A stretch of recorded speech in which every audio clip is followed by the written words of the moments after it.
안녕하세요. 사연에 빠지다의 DJ 민영입니다.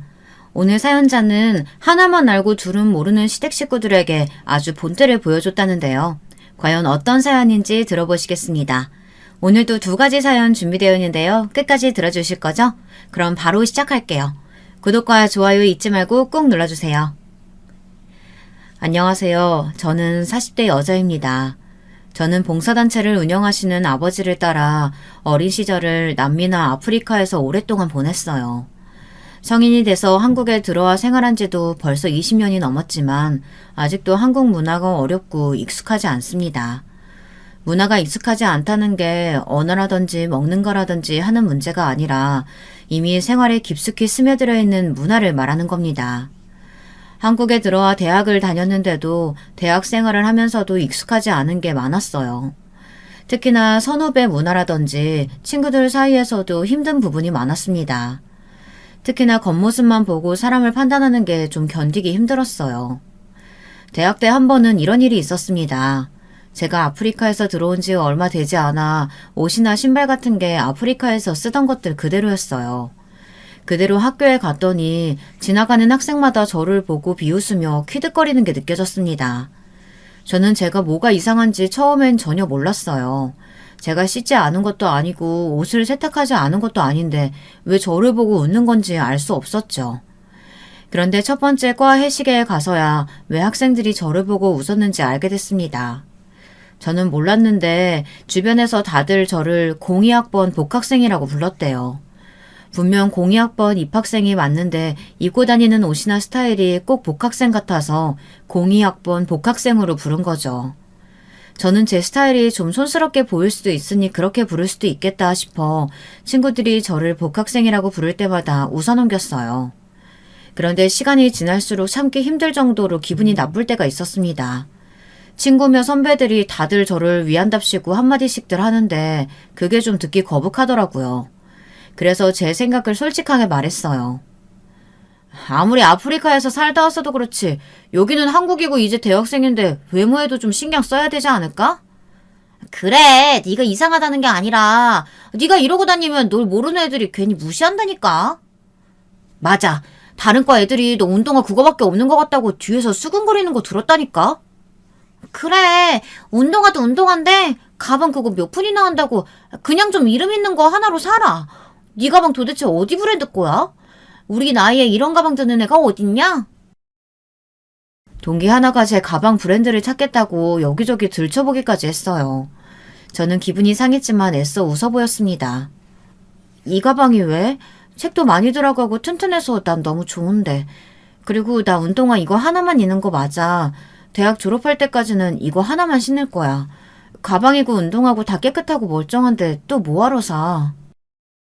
제가 옷도 거의 사지 않고 신발도 하나만 신고 다니겠다고 하자 동기며 선배들은 제가 많이 가난한 줄 알았던 것 같아요. 그 이후로는 더 지적하지 않더라고요. 한국에 오고 나서 제일 놀란 건 다들 돈을 많이 벌거나 부자가 아닌 것 같은데 유행에 굉장히 민감하다는 겁니다. 유행하는 옷을 입지 않거나 브랜드 운동화나 가방을 들지 않으면 사람을 무시한다고 생각했어요. 물론 그런 사람들이 있을 수도 있지만 저는 상관없었습니다. 저는 그렇게 생각하지 않았거든요. 제가 어릴 때부터 자라온 곳에서는 비싼 옷이나 가방을 만들기 위해 많은 사람이 노동착취를 당하고 있었고 다른 나라 사람들이 몇 번 입고 버린 옷이나 가방들이 산처럼 쌓여 있었습니다. 그런 모습들을 자연스레 보고 자랐기 때문에 저는 물건을 함부로 살 수도 버릴 수도 없었어요.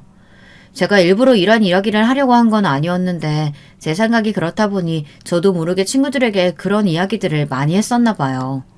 그러자 주변 사람들이 저와 이야기하는 걸 불편해하거나 눈치를 본다는 느낌을 받았습니다. 나 어제 엄마랑 백화점 갔다가 이 가방 또 질러버렸잖아. 너무 이쁘지? 참, 수진이는 이런 이야기 하는 거 싫어하지? 미안해. 저는 제 생각이 그렇다는 거지 주변에 제 사고방식을 강요하는 게 아니었는데요. 주변 사람들은 뭘 샀다거나 맛이 없어서 버렸다거나 이런 식의 이야기를 제 앞에서 하지 않았어요. 그러다 보니 저에게 쇼핑 가자는 말도 잘 하지 않았고 같이 밥을 먹자는 말도 하기 어렵다고 했죠. 그래서 대학 생활은 좀 외로웠어요. 제 생각이나 사고방식도 중요하지만 사람들과 어울려 지내는 것도 중요하니 저는 사회에 나와서는 많이 고치려고 노력했어요. 더는 유난하고 유별난 사람으로 보이고 싶지 않았습니다. 저는 대학을 졸업하고 직장에 들어가서는 튀지 않으려고 노력했어요. 유행하는 옷도 사서 입고 신발이나 가방도 좀 샀습니다. 그렇게 저도 어느새 한국의 평범한 직장인이 되어 있었습니다. 출퇴근에 힘들어하고 상사의 잔소리에 스트레스 받는 평범한 직장인이요. 그러던 중 남편을 만나게 됐습니다. 남편은 직장에서 만났어요. 당시에 저희가 다니던 회사는 국내에서도 꽤 알아주는 외국계 회사였어요. 그러다 보니 분위기도 굉장히 자유롭고 복지가 좋았습니다. 그런데 제가 회사를 이직하게 됐어요. 회사에 불만이 있어서 이직을 하게 된 건 아니에요. 아버지가 운영하시는 봉사단체의 일이 한국에서도 해야 할 일이 많아 한국에 또 지부를 만들었어요. 아버지의 제안으로 제가 그 일을 맡아서 하게 됐습니다. 때마침 남편이 자연스레 결혼 이야기를 꺼냈어요. 연애도 몇 년 했고 둘 다 나이도 있으니 슬슬 결혼을 하자고요. 대단한 프로포즈는 아니었지만 저도 남편과 결혼하고 싶었어요. 제가 한국에 와서 산 지 꽤 됐지만 사실 마음을 나눌 친구도 별로 없고 의지할 사람도 없었어요. 가족들이 다들 외국에 있다 보니 항상 혼자인 것 같았어요. 그때 저를 가장 많이 위로하고 도와준 게 남편이었어요. 3년 넘게 연애하면서 항상 제 곁에 있어줬죠. 이런 남자라면 결혼해도 잘 살 수 있겠다 싶었습니다. 남편이 워낙 책임감이 강하고 다정다감한 성격이라 동생이 있을 줄은 알았는데 남편은 3남매 중에 장남이었습니다. 밑으로 남동생과 막내 여동생이 있었어요. 더군다나 시아버지께서 군인이시라 굉장히 엄하고 무뚝뚝하시대요. 그러다 보니 시어머니와 동생들도 남편에게 많이 의지하는 것 같더라고요. 저는 상견례 날 시어머니를 처음 뵀는데 같은 세대인 저희 친정엄마와는 많이 달라 보였어요. 친정엄마는 내내 아버지를 따라 외국 생활을 오래 하셨기 때문에 언제나 씩씩하셨어요. 반면 시어머니는 좋게 말하면 소녀 같아 보였고 제 솔직한 마음으로는 좀 철이 없는 느낌이었어요. 시어머니는 저를 보자마자 남편과 동갑이라는 게 마음에 안 든다는 투로 이야기를 하시더군요. 우리 아들이 일만 하느라 홍기를 놓쳐서 며느리는 좀 더 어렸으면 했는데 새아기 때래가 동갑이라고 하니 사실 좀 걱정이 되네요. 금방 애나 생길까 싶어서. 어머니는 아직 식도 안 올렸는데 벌써 무슨 아기 이야기를 해요. 저희 둘 다 아직 아이 생각은 없어서 천천히 가질 거예요. 아이고 아들, 애가 그렇게 갖고 싶다고 척척 아무 때나 생기는 게 아니야. 그것도 애 엄마가 어릴 때 얘기지. 애 엄마가 30대 중반이면 노산이라 생기기도 어렵다니까. 시어머니는 남편이 장남이라 손주를 빨리 보고 싶어 하셨어요. 그래서 그런지 제가 남편과 동갑인 게 마음에 안 드시는 눈치였죠. 근데 바깥 사돈 어른은 외국에서 일하신다더니 많이 바쁘신가 봐요? 상견례 날도 못 오시는 걸 보면. 네, 수진이 아빠가 지금 아프리카에 있는데 바로 한국에 들어올 수 있는 상황이 아니어서요. 죄송해요. 아마 결혼식 전에는 들어올 거예요. 친정엄마의 설명에도 시어머니는 영 탐탁치 않으신지 별말이 없으셨어요. 그때 시아버지께서 신경이 쓰이셨는지 시어머니를 툭 건드리시며 괜찮다고 해주셨습니다. 일이 바쁘시면 그럴 수도 있죠. 우리 며느리가 일찍부터 가족들하고 떨어져 사느라 많이 외로웠겠어요. 맞아요. 딸 혼자 한국에 보내놓고 매일 마음 쓰였는데 이렇게 좋은 짝을 찾았으니 다행이죠. 그런데 그때 연신 상견례 장소인 식당의 음식이 별로라고 투덜거리던 시누이가 어른들 말씀하시는데 대뜸 끼어들었습니다. 아프리카면 엄청 오지에 위험한 데 아니에요? 뭘 하시길래 그런 힘든 데까지 가서 일하세요? 오지고 위험한 데라서 아버님께서 가신 거야. 봉사단체 운영하시거든. 수진이도 그쪽에서 일하고 있고. 봉사단체? 그런 걸 직업이라고 할 수 있나? 돈을 많이 버는 것도 아닌데. 바깥 사돈도 너무하시네요. 멀쩡히 좋은 회사 다니는 딸을 굳이 데려다가 고생을 시키시고. 이 사람이 안사돈도 계신 자리에서 무슨 소리라는 거야? 내가 뭐 틀린 말 했어요? 안사돈 안 그래요? 우리끼리 있으니까 하는 말이지. 바깥 사돈이 고집이 좀 있으신가 봐요. 그 먼 나라까지 가서 온 식구 다 고생시키고. 저희는 고생이라고 생각 안 해요. 남편이 하는 일이 옳다고 생각하고 지지하고 있습니다. 아이고, 대단하시네요. 시어머니의 빈정거리는 말투에 순간 상견례 장애의 정적이 흘렀습니다. 시아버지께서 시어머니를 향해 혀를 차시며 저와 친정엄마에게 좀 이해해달라고 하셨어요. 친정엄마는 당연히 괜찮다고 하셨지만 저는 괜찮지 않았습니다. 상견례 이후 저는 고민이 많아졌어요. 예비 시어머니나 시누이가 제가 생각한 것과는 좀 다른 것 같아서요. 사실 친정엄마가 속상하실까봐 제가 말은 안 했는데 상견례가 끝나고 화장실에 들렀다가 제가 듣지 말았으면 좋았을 이야기를 들었습니다. 시어머니와 시누이가 화장을 고치며 이야기를 나누는데 저와 저희 친정어머니 이야기를 하고 있더라고요. 아무리 가난한 나라에서 살고 왔다고 해도 그렇지 명색이 상견례 날인데 둘 다 옷차림이 그게 뭐니? 누가 보면은 조금 전에 아프리카에서 배 타고 들어온 줄 알겠다. 그러니까 오빠는 도대체 저런 구질구질한 언니가 어디서 좋아서 결혼한다는 거야? 못생겼으면 나이라도 어리든지 아니면 집안에 돈이라도 많아야지. 우리 오빠가 어디가 모자라서 저런 집안에 장가래 가냐고. 어쩌겠니? 엄마가 우리 아들을 너무 착하게만 키워서 그런걸. 얘가 날 닮아서 계산적이지 못해. 내 친구들 보니까 오빠 결혼할 때 새언니들한테 명품 가방도 받고 그러던데. 명품 가방은커녕 양말 한 짝도 못 받게 생겼네. 저는 너무 기분이 상해서 당장 뛰쳐나가 결혼이고 뭐고 다 뒤집어버리고 싶었지만 그럴 수 없었습니다. 지금까지 살면서 겪지 않았던 일도 아니에요. 제 옷차림이나 스타일을 가지고 뒤에서 수군거리는 일은 대학 때부터 무수히 겪었던 이야기입니다. 세상에 완벽한 사람이 어디 있겠어요. 제가 남편을 선택했고 남편의 가족들과 가족이 되기로 이미 결심했으니 제가 감수해야 할 일이었죠. 그렇게 저와 남편은 결혼했습니다. 남편과의 결혼 생활은 행복했어요. 제가 태어난 나라였지만 한국에 있는 동안 이곳이 내 집이라는 느낌이 든 적이 없었는데 남편과 함께 살다 보니 어느새 이곳이 제 집이 되어 있더군요. 그리고 남편도 저와 살면서 안정감을 많이 느꼈어요. 남편 말이 결혼 전에는 무섭고 엄한 아버지와 철없는 어머니 사이에서 힘들었대요. 어릴 때부터 두 분이 싸우실 때마다 중간에서 중재를 해야 했다고 하더라고요. 그리고 남편이 달라진 점이 또 있었는데요. 남편은 저와 아버지가 하는 일에 관심을 갖기 시작했어요. 그러더니 남편도 평범한 직장 생활에 지쳐간다며 저와 함께 아버지를 도와 일하고 싶다고 했습니다. 그 일로 시댁이 한바탕 뒤집어졌어요.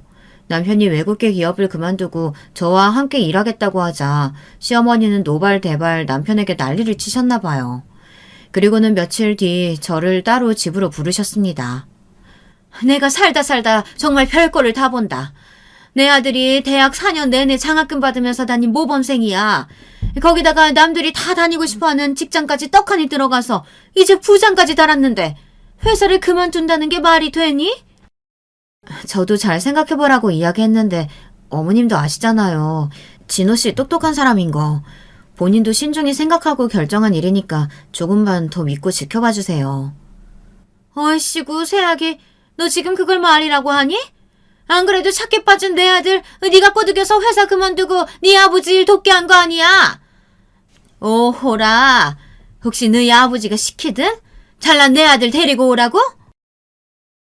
시어머니는 흥분해서 아무 말이나 막 하시더니 나중에는 있지도 않은 일을 마치 사실처럼 부풀려서 말하시더군요. 마치 저희 친정아버지가 저에게 시켜서 남편이 회사를 그만두고 아버지 일을 돕게 한 것처럼요. 저는 그런 것 아니라고 남편이 결정한 거라고 100번도 넘게 말했었는데 시어머니는 제 말을 듣지도 않으셨어요. 이래서 집안에 여자를 잘 들여야 하는 건데 내가 너 처음 봤을 때부터 마음에 안 들었어. 딱 봐도 똑똑한 척 하는 게 남편 꽉 쥐고 흔들 줄 알았다니까. 아휴, 꼴 보기 싫으니까 당장 나가라. 저는 태어나 그런 대접은 처음 받아봤습니다. 아무리 화가 나셔도 그렇지 시어머니는 제가 보기 싫으시다며 막무가내로 나가라고 하셨어요. 그날 저는 집에 돌아오면서 너무 서러워서 눈물을 쏟았습니다. 이런 이야기를 남편에게 해봐야 남편이 저보다 더 속상해할 것 같아 말도 못하고 꾹 참았어요. 남편이 회사를 그만두고 본격적으로 저와 함께 일하기 시작하면서 시어머니는 저를 대놓고 미워하셨습니다. 남들이 부러워하는 그 좋은 회사에 다니던 아들이 저 때문에 회사를 그만뒀다고 생각하셨죠. 남편이 아무리 아니라고 해도 시어머니는 들은 채도 안 하셨어요. 저도 더는 이야기하지 않았습니다. 시어머니께서 너무 속상하신 나머지 그냥 그렇게 믿고 싶으신 것 같아서요. 물론 시어머니께서 저를 구박하고 미워하시는 게 괜찮았던 건 아니에요. 저도 사람인지라 당연히 서운했죠. 그러던 중 시댁에 좋은 일이 생겼습니다. 시동생이 결혼을 한다네요. 저는 몰랐었는데 알고 보니 시동생이 연애를 오래 한 여자친구가 있었더라고요. 예비 동서는 원래 그림을 그리다가 잘 안 돼서 미술학원에서 아이들을 가르친대요. 그 사실을 알게 된 건 시어머니께서 이야기를 해주셔서 알게 됐습니다. 시동생 상견례 전에 시어머니와 시누이와 함께 옷을 사러 백화점에 갔었는데 시어머니께서 연신 예비 동서 이야기를 하시더라고요.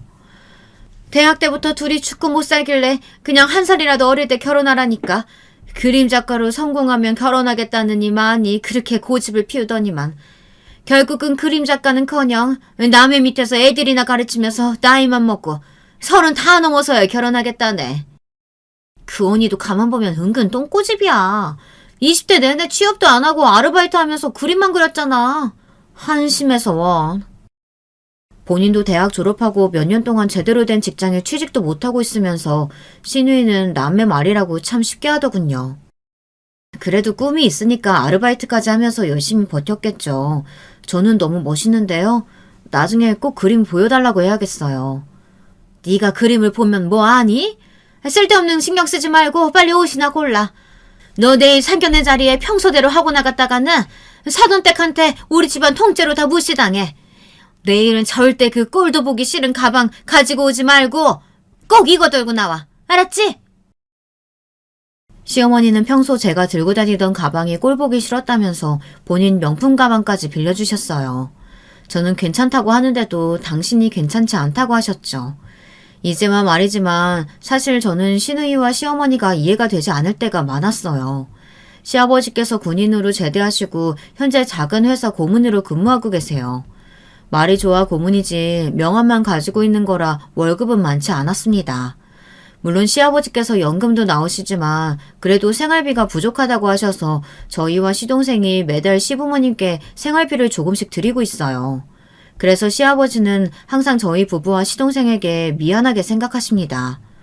부모가 돼서 자식을 도와주지는 못할 망정 신세를 진다고요. 그런 와중에 시어머니와 시누이는 항상 백화점에서 쇼핑을 하고 가지고 있는 명품도 꽤 많았어요. 시어머니나 시누이 둘 다 버는 돈도 없으면서 보이는 것에만 너무 치중하고 사니 사실 좀 한심했습니다. 언니가 하고 다니는 꼴이 얼마나 마음에 안 들었으면 우리 엄마가 저 아끼는 가방까지 빌려주겠다고 하겠어. 어른말에 토 좀 달지 말고 그냥 좀 들어요. 올케 언니는 지질도 없으면서 자존심 부리는 거 그거 좀 고쳐야 돼. 철없는 시어머니와 시누이가 하는 말이야 항상 한 귀를 듣고 대충 흘리려고 하는데도 그게 마음처럼 쉽지 않았습니다. 오는 말이 고와야 가는 말도 고운 법이니까요. 아가씨 말 참 이상하게 하네요. 지금 아가씨가 입고 있는 옷이며 가방, 구두 뭐 하나 아가씨가 번 돈으로 산 거 하나도 없으면서 저더러 지지리도 없다뇨. 저는 돈이 있어도 조금 더 의미 있는 곳에 쓰고 싶을 뿐이에요. 시누이가 하는 말이 말 같지 않아서 지금까지 대꾸하지 않았지만 그날은 저도 참기 힘들어서 싫은 소리를 좀 했습니다. 그러자 시누이가 눈을 동그랗게 뜨고 손을 부들거리더군요. 그런데 그때였어요. 옆에 있던 시어머니가 제 말이 어이가 없다는 듯 콧방귀를 뀌었어요. 내가 네 시어머니로서 충고하는데 남 도와줄 돈 있으면 제발 네 옷이나 한 벌 사 입어라. 남 돕는 것도 다 주제가 돼야 돕는 거야. 내 아들이 너랑 살다가 너처럼 추레하게 살까봐 내가 그게 걱정이다. 저는 이 정도로 말이 안 통하는 사람들과 한평생 가족으로 살아야 한다는 게 답답하기만 했습니다. 그래도 그나마 다행이었던 건 새로 가족이 된 동서는 저와 말이 좀 통했다는 겁니다. 동서는 저와 달리 성격도 밝고 시원시원했어요. 시어머니와 시누이 앞에서 하고 싶은 말은 그때그때 시원스럽게 하더라고요. 한 번은 그런 적이 있었어요. 시동생과 동서가 집들이를 한다고 시댁 식구들을 초대했습니다. 그런데 시동생과 동서 신혼집이 청담동에 있더라고요. 제가 알기로는 시동생도 일반 중소기업에 다니고 동서도 작은 미술학원에서 아이들을 가르친다고 들은 것 같은데 땅값 비싸기로 유명한 청담동에 신혼집을 구했다고 하니 신기했습니다. 그런데 금방 그 궁금증이 풀렸어요. 동선의 신혼집에 들어가자마자 신우이가 설레발을 떨면서 다 떠들더군요. 나는 새언니가 대학 때부터 그림 그리면서 아르바이트 계속한다길래 지지리도 없는 집구석 딸내미인가 보다 했더니만 이 집 새언니 아버지가 해준 거라면서요? 대박. 새언니네 친정 부자예요? 제 동생도 아닌데 신우이가 입만 열면 저는 항상 제 얼굴이 다 뜨거워졌습니다. 강남 산다고 다 부자는 아니에요. 제가 어릴 때부터 계속 강남에 살아서 친정 부모님이 멀리 가는 거 싫다고 전세를 얻어주신 거예요. 여기가 내가 일하는 학원하고도 가깝고요. 동서는 강남 파락군 출신이더군요. 동서 말이 동서네 친정 부모님이 치맛바람이 좀 심해서 교육 문제로 강남에서 주고 사셨대요. 그래도 강남 살면 우리나라에서 제일 부자 동네에 사는 거 맞죠? 뭐 누구네는 아프리카에 사는데. 신우이는 백화점에서 있었던 일 이후로 대놓고 저를 자꾸만 비꼈습니다. 저는 애써 무시하고 동선에 집 구경을 했어요. 역시나 미술을 전공한 사람이라 그런지 집도 너무 예쁘게 잘 꾸며놓고 벽에 걸린 그림들도 너무 좋았습니다. 다 동서가 그린 그림이라던데 이대로 그림을 포기하기에는 실력이 너무 아깝더라고요. 제가 사실 그림에 관심이 많아요. 그림을 사고 팔 때 큰돈이 오고 가다 보니 그림을 판 돈을 기부하거나 미술품을 기부하는 경우가 많거든요. 그러다 보니 남미에 있을 때 아버지를 따라 전시회도 많이 갔었고 경매장도 따라다니고는 했었어요. 제가 보기엔 동서 그림이 훌륭해 보였어요. 저는 동서 실력이 너무 아까워서 그림을 계속 그리면 좋겠다고 이야기했습니다. 그러자 시어머니와 시누이가 또 제 앞에서 콧방귀를 뀌었어요. 가소롭다는 듯이요. 그네 네가 외국에서 좀 살다 왔다고 동서 앞에서 고상한 척 하고 싶은가 본데 사실 네가 외국에서 공부하고 온 것도 아니고 못 사는 나라 돌아다니면서 치질이 고생만 하다 온 거잖아. 그런 안목 가지고 네가 뭘 안다고 이제 마음 잡고 일하는 애한테 왜 이래라 저래라니? 가만 보면 시어머니와 시누이는 사람을 헐뜯고 구박하는데 아주 재주가 넘쳤어요. 제가 무슨 말이라도 하면 헐뜯으려고 기다리고 있었던 사람들처럼 달려들었죠. 그런데 제 안목이 틀리지 않았다는 걸 증명하는 일이 생겼습니다. 제 말에 동서가 한 번 더 용기를 내서 그림을 그렸는데 그게 대박이 났습니다. 동서가 아마추어 전시회에 그림을 출품했는데 그게 반응이 좋아서 SNS를 통해 동서에게 그림 의뢰가 빗발쳤어요. 그뿐이 아니에요. 외국의 한 식품 브랜드에서 동서 그림이 마음에 든다며 협업 작품 계약 제의까지 들어왔습니다.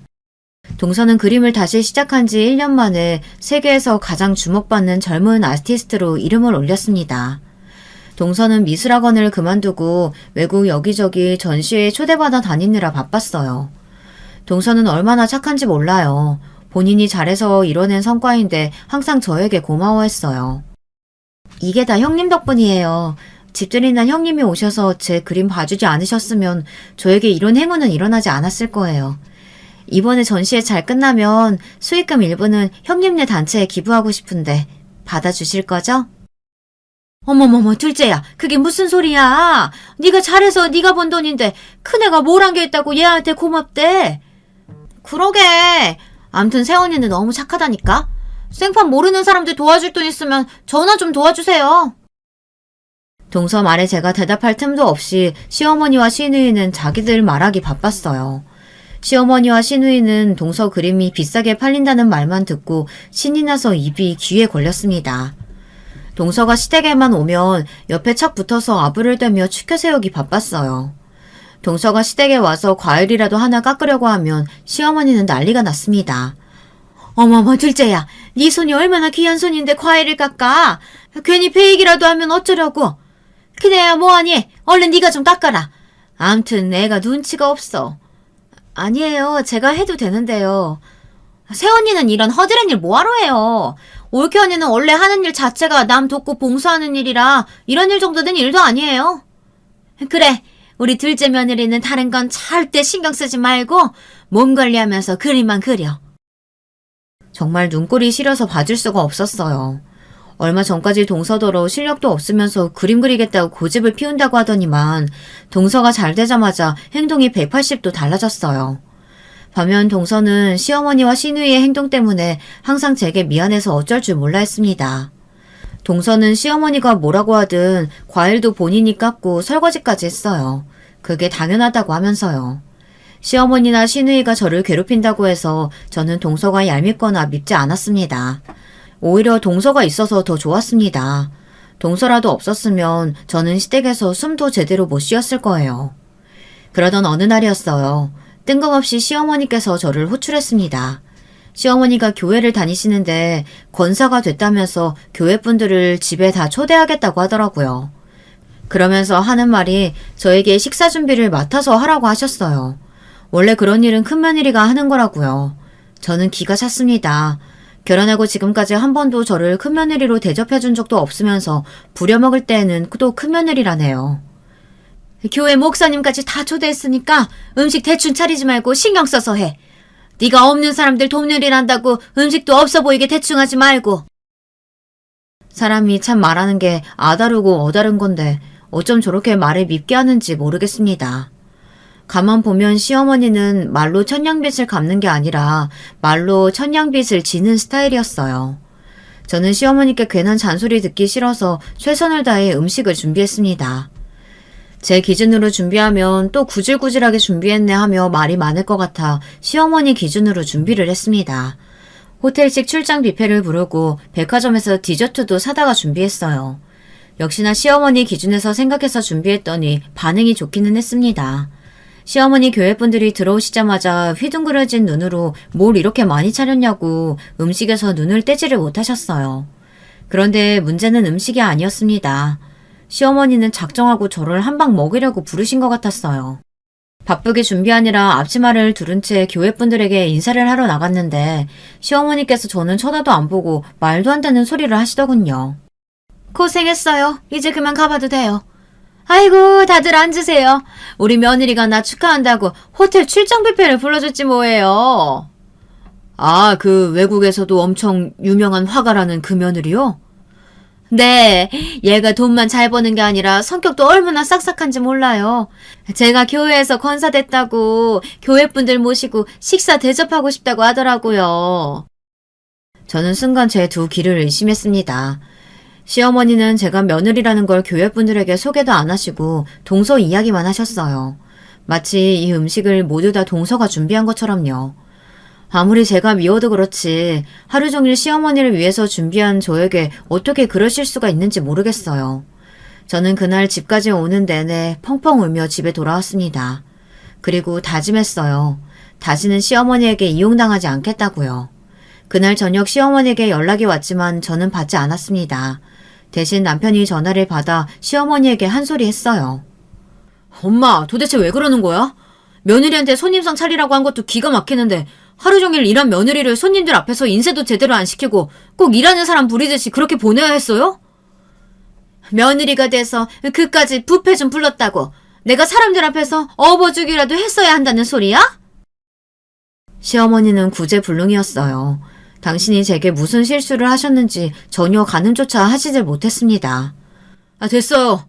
나 정말 엄마 때문에 창피해서 엄마 며느리 앞에 얼굴을 못 들겠어. 엄마가 제대로 사과할 때까지 나도 엄마 안 보러 갈 테니까 그런 줄 알아요. 뭐야? 이래서 아들놈은 뼈 빠지게 키워봐야 소용없다니까. 다 자기가 잘나서 큰 줄 알지. 아니지. 이게 다 네 마누라 때문이다. 네 마누라가 중간에서 아주 이간질을 해서 나랑 네 사이까지 갈라놓은 거라니까? 시어머니는 무슨 일만 생겼다 하면 다 제 탓으로 몰아갔어요. 이제는 남편과도 말이 통하지 않았죠. 그날 이후 남편과 저는 한동안 시댁에 가지 않았습니다.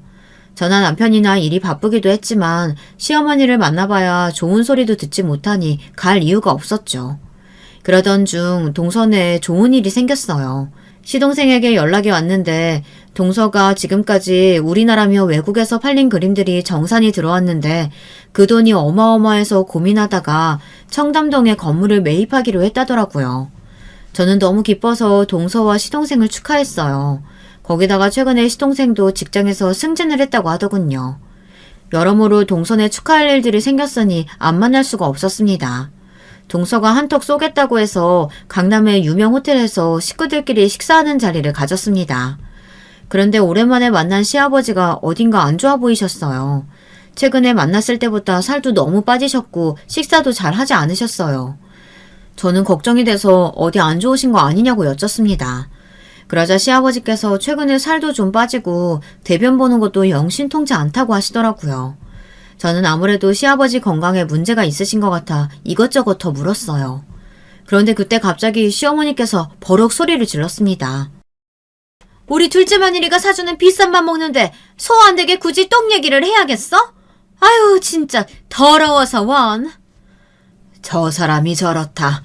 남편 퇴직하고 돈 못 번다고 아주 나한테는 관심도 없어. 아이고 자기가 돈 못 버는 줄은 아네. 자기가 못 벌어다 주면서 내가 카드 좀 쓴다고 엄청 잔소리한다니까. 당신이 쓰는 게 조금이야? 버는 것도 없으면서 매일 백화점 명품관만 드나들면서. 우리 둘째 며느리가 청담동에 건물이 있는데 내가 백화점 명품관 좀 드나들면 어때? 나는 이제 밥을 안 먹어도 배가 부르다. 시어머니는 시아버지가 몸이 안 좋다고 하는데도 전혀 신경 쓰지 않았어요. 오히려 시아버지 잔소리에 카드를 못 쓴다고 하소연만 하셨습니다. 그 뒤로부터 얼마 뒤 저는 아무래도 시아버지 안색이 좋지 않았던 게 마음이 쓰여 시아버지를 모시고 병원에 갔습니다. 시아버지도 아무래도 불안하셨는지 흔쾌히 저를 따라 나섰습니다. 그런데 그때 병원에 가지 않았다면 정말 큰일이 날 뻔했어요. 의사 말이 직장암이라네요. 2기인데 조금만 더 늦었으면 금방 진행이 됐을 거라면서 일찍 자랐다고 했어요. 수술만 하면 큰 문제 없을 거라고요.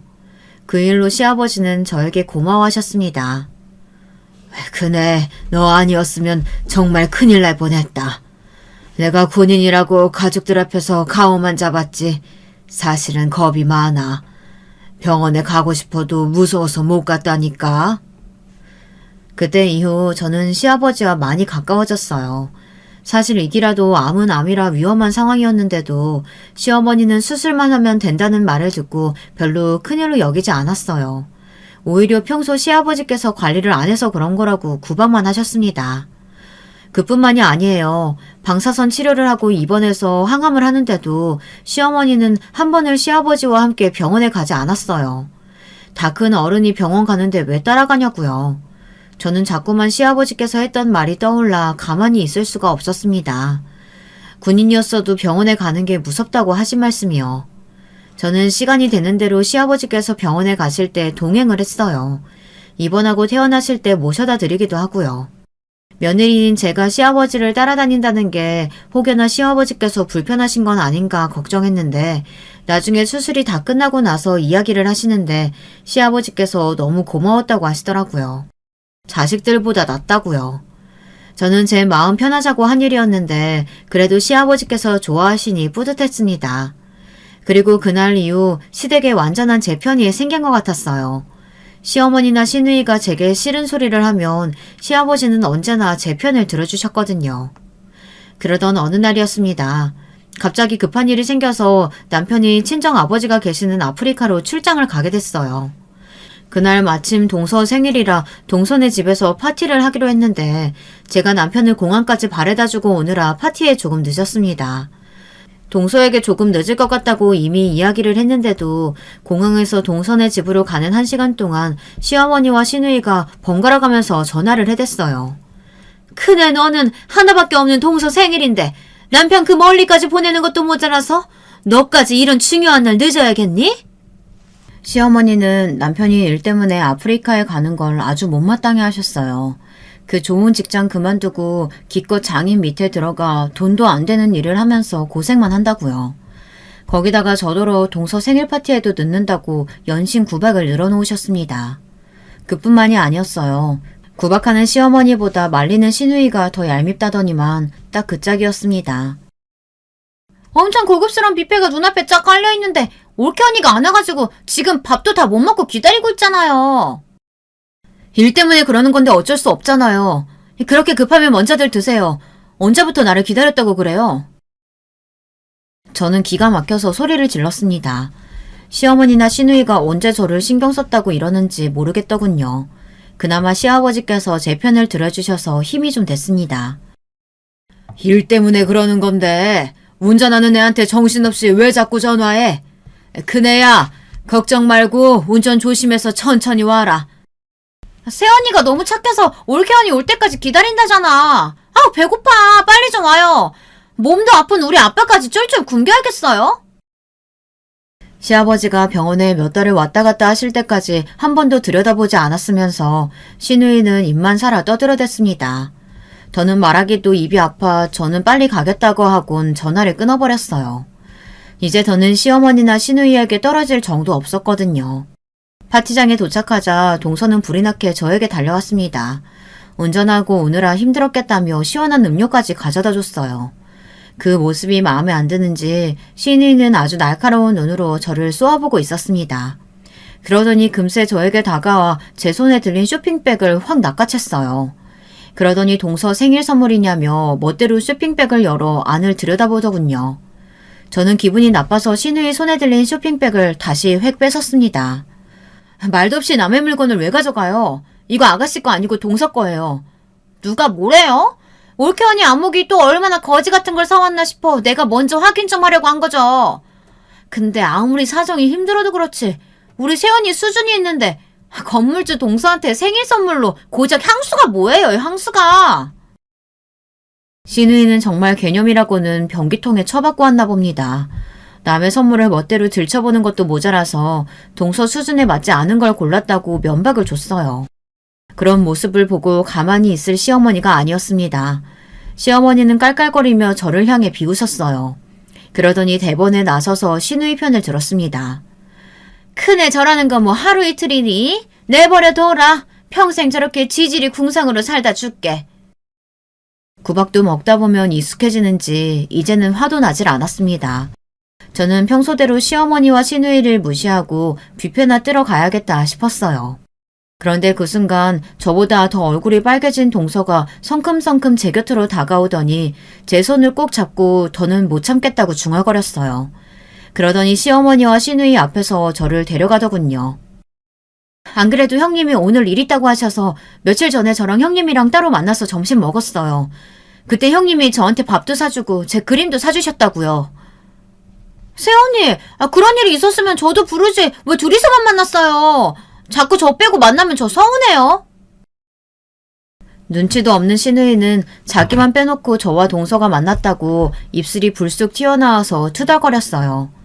그때였어요. 뭔가 이상하다 싶었는지 시어머니가 들고 있던 컵을 내려놓고 저와 동서에게 한 발 다가왔어요. 둘째야, 그게 무슨 소리니? 큰애 얘가 무슨 돈이 있어서 네 그림을 사줘?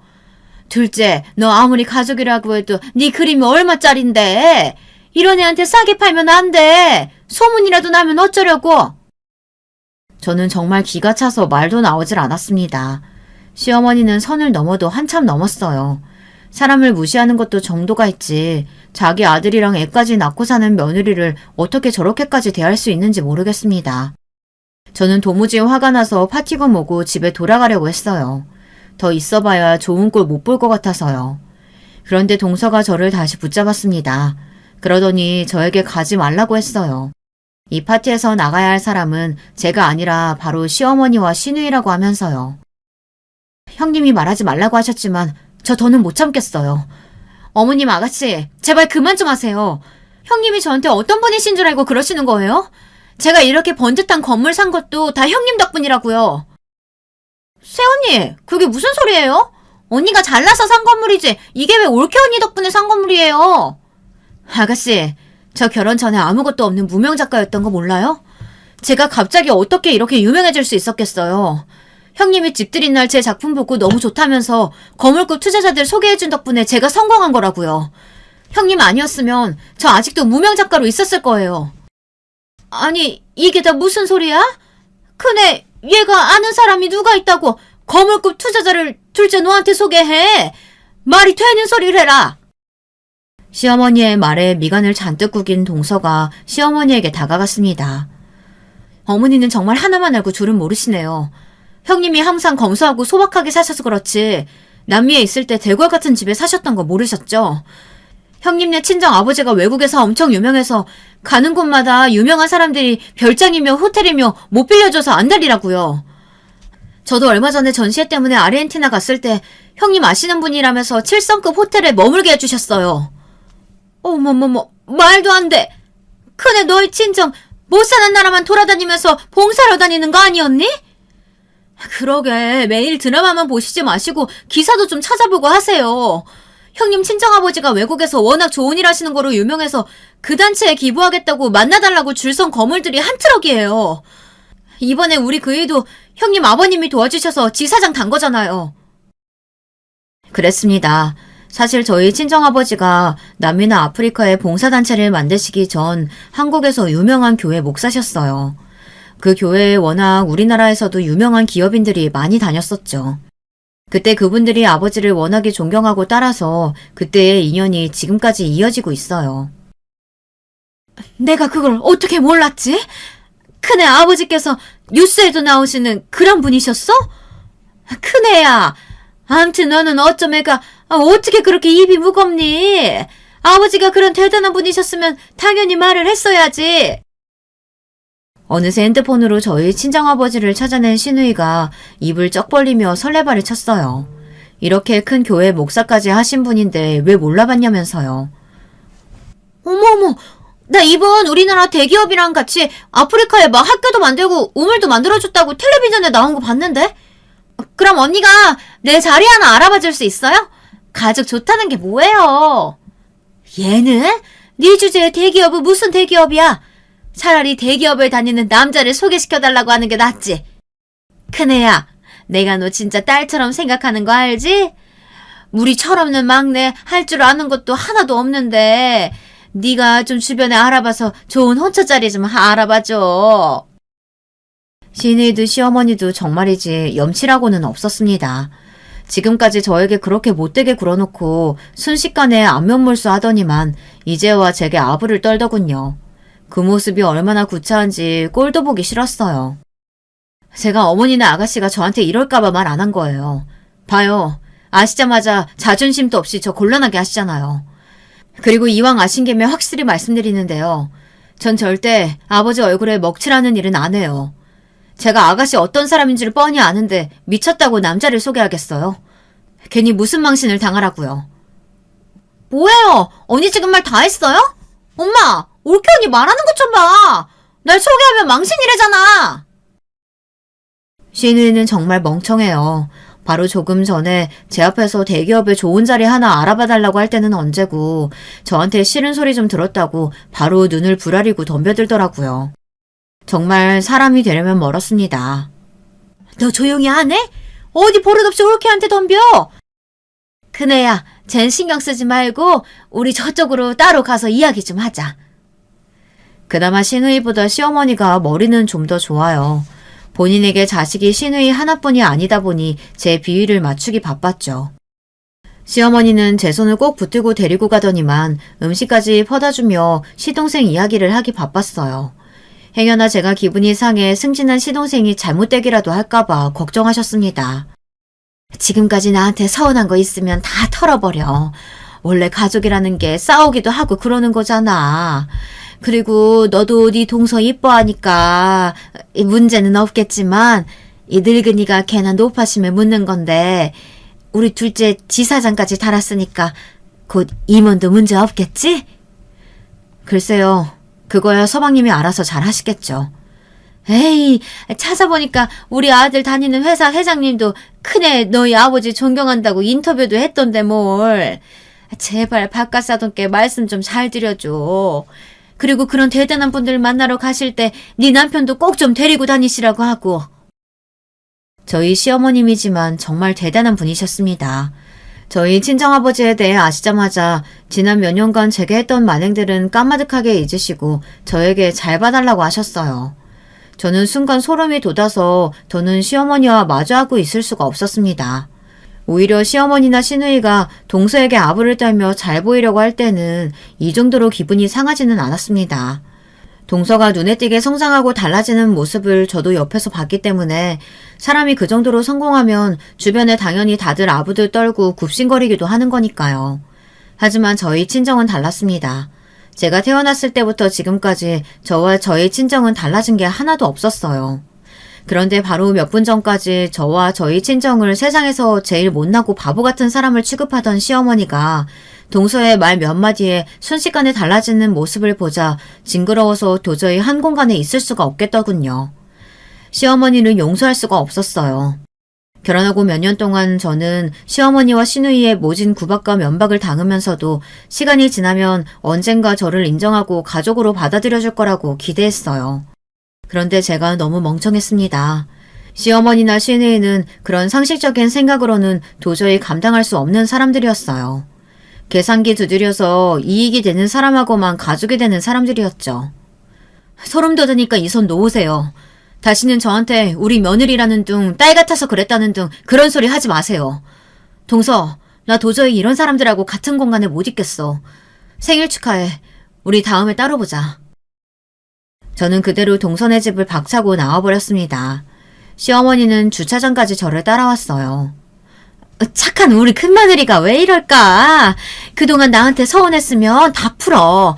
앞으로 내가 너한테 정말 잘할게. 시어머니가 차 앞까지 가로막는데도 저는 무시하고 주차장을 벗어났습니다. 그리고 그날 이후 반년 넘게 시어머니나 시누이와는 만나지도 연락도 받지 않고 있어요. 저도 제가 이럴 줄은 몰랐는데 시어머니와 시누이에 대한 마음이 무너져 내리니 끝도 없이 부서지더군요. 결혼하고 지금까지 제게 한 행동들이 도저히 다 용서가 안 되고 다시는 보고 싶지도 않아요. 제 일을 남편에게도 이야기하니 남편도 이해해줬습니다. 당신이 원하는 대로 해. 내가 말했잖아. 당신이 싫으면 우리 엄마나 내 동생 안 보고 살아도 된다고. 언제나 제 편이었던 남편은 역시나 제가 하고 싶은 대로 하라고 했습니다. 동서도 저를 응원했어요. 시아버지도 마찬가지고요. 시어머니나 시누이가 지금까지 제게 한 짓을 생각하면 제가 많이 참은 거라고요. 저는 요즘처럼 혼란스러운 날이 없었습니다. 지난 반년 동안 시어머니나 시누이를 철저히 무시하고 살아가니 누구 눈치 볼 필요도 없고 상처받을 일도 없어요. 그런데 생각보다 속이 시원하지는 않습니다. 생각 같아서는 시어머니나 시누이 안 보고 살면 10년 묵은 채증이 싹 내려갈 줄 알았는데 그렇지도 않더군요. 매일같이 제게 전화하고 집까지 찾아오는데 신경이 쓰였어요. 여러분이 저라면 어떻게 하시겠습니까? 결혼생활 내내 저나 친정 부모님을 개무시하고 구박했던 시어머니와 시누이를 용서하실 수 있으시겠어요? 저는 아직도 잘 모르겠습니다. 저처럼 고지식하고 세상 물정이라고는 잘 모르는 애가 과연 저렇게 얍삽하고 치졸한 인간들을 가족이라고 인정하고 살 수 있을지 말이죠. 제 이야기를 끝까지 들어주신 여러분들께서 판단해주세요. 여러분의 의견 댓글로 남겨주시면 하나하나 신중히 읽어보고 고민하겠습니다. 지금까지 저의 이야기 들어주셔서 감사해요.